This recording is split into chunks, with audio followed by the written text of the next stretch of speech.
जैसे जैसे अमेरिका अफगानिस्तान से निकलते जा रहा है, भारत और अफगानिस्तान की कॉपरेशन बढ़ते जा रही है। डिप्लोमेटिक चैनल से भारत और अफगानिस्तान आज तक इतने एक्टिवली कनेक्टेड कभी नहीं थे। यानी अफगानिस्तान में पल पल की खबर, तालिबानियों की मूवमेंट, भारतीय सरकार को आज की डेट में ये सब वहां से लगातार मिल रहा है, क्योंकि इस पूरे रीजन में भारत ही एक अकेला देश है जो अफगानिस्तान में चुनी सरकार को एंटरटेन कर रहा है, जबकि रशिया, चाइना और पाकिस्तान समेत बाकी सभी देश तालिबान के आगे हार मान चुके हैं। भारत क्या अफगानिस्तान में एक मेजर रोल प्ले करने के लिए रेडी है या फिर नहीं, ये हालांकि अभी भी भारत में डिबेट का इशू है। लेकिन अब भारत और अफगानिस्तान के बीच भी कुछ ऐसी डेवलपमेंट्स होते जा रही हैं जो दोनों देशों की पॉलिटिकल लीडरशिप को और भी ज्यादा क्लोज लाते जा रहा है। ठीक उसी तरह जिस तरह कुछ समय पहले भारत और इजराइल के बीच में देखने को मिला था। वैसे आपको तो याद होगा कि इजराइल में हमास के हमले में एक भारतीय नागरिक सौम्य संतोष की मौत हुई थी। तब उस समय इजराइल ने सौम्य संतोष के लिए गुड जेस्चर के तहत कई सारी चीजें की थी।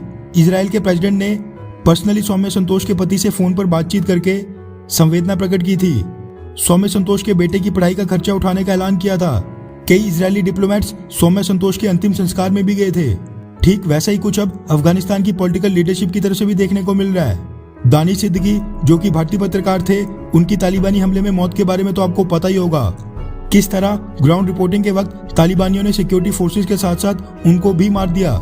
यही नहीं, जब यह पता चला कि दानिश सिद्दीकी एक भारतीय नागरिक है तो उनकी बॉडी के साथ बर्बरता भी की गई।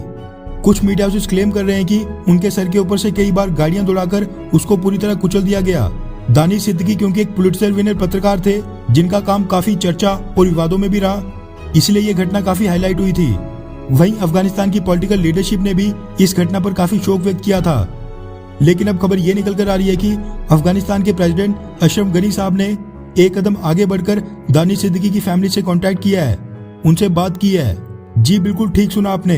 द हिंदू, हिंदुस्तान टाइम्स से लेकर डेक्कन हेराल्ड और कई बड़े बड़े मीडिया हाउसेस के वाले से मीडिया रिपोर्ट सामने निकल कर आ रही है कि अफगानिस्तान के प्रेसिडेंट अशरफ गनी साहब ने एक दिन पहले दानिश सिद्दीकी के पिता को भारत फोन मिलाकर उनसे बातचीत की और उनके बेटे की मौत पर दुख और संवेदना प्रकट की।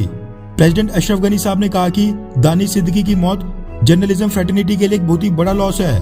वैसे आप पर्सनल लेवल पर दानिश सिद्दीकी के काम के फैन हो या फिर नहीं, लेकिन एक बात मैं ये कहना चाहता हूँ कि जो अफगानिस्तान के प्रेसिडेंट अशरफ गनी साहब का भारत के लिए जेस्चर था, ये बहुत ही कम देखने को मिलता है जो कि उन्होंने भारत के लिए दिखाया है। साथ में आपको याद होगा कि कुछ ही दिनों पहले ताशकंद में जब अशरफ गनी एक कॉन्फ्रेंस अटेंड करने गए थे, जहां पर उन्होंने पाकिस्तान के पीएम इमरान खान को खूब खरी खोटी सुनाई थी। उस कॉन्फ्रेंस में बोलने से पहले उन्होंने एक बेहद शॉर्ट नोटिस पर भारतीय विदेश मंत्री एस जयशंकर साहब के साथ मीटिंग की थी। इसी के साथ अफगानिस्तान के आर्मी चीफ का भारत दौरा भी होने वाला है। ये सारी चीजें दर्शाती हैं कि अफगानिस्तान को अब एक ही देश का सहारा है जो इस रीजन में लिटरली अफगानिस्तान सरकार और उनकी फोर्सेस की मदद कर सकता है, और वो है भारत।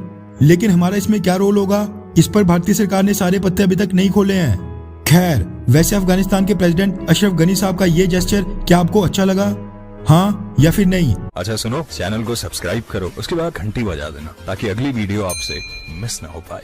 Thank you.